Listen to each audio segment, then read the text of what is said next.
Построили камин,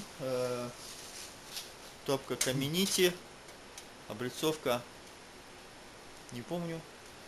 Значит, растопили в первый раз сейчас. Вот так выглядит. Вот так выглядит.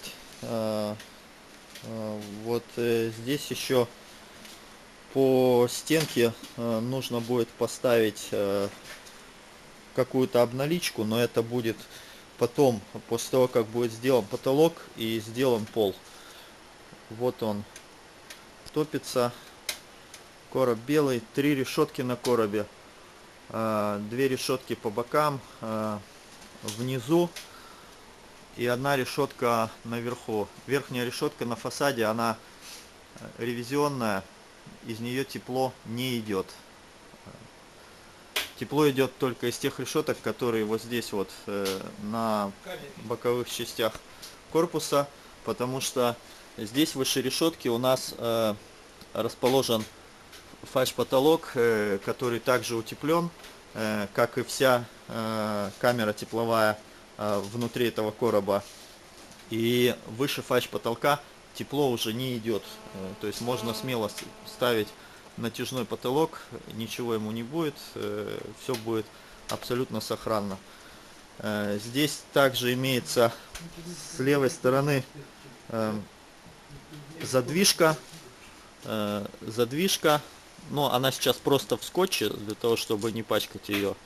А так потом скотч снимется, она будет металлического цвета. Вот.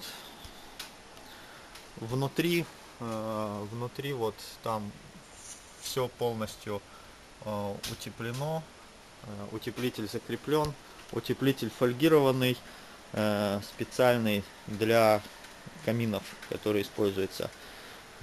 Вот так вот он топится, камин. На камине есть 3 задвижки. Правая задвижка убавляет тягу дымохода.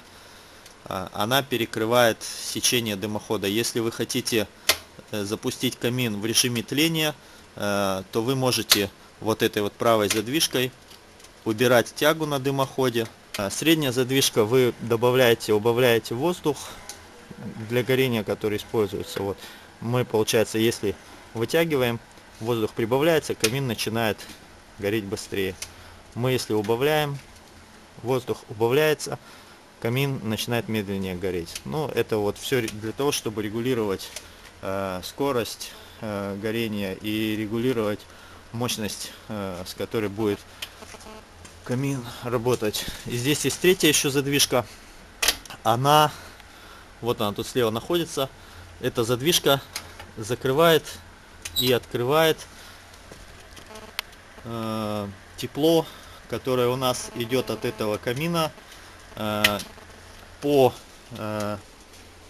гофрированным трубам металлическим в соседние помещения.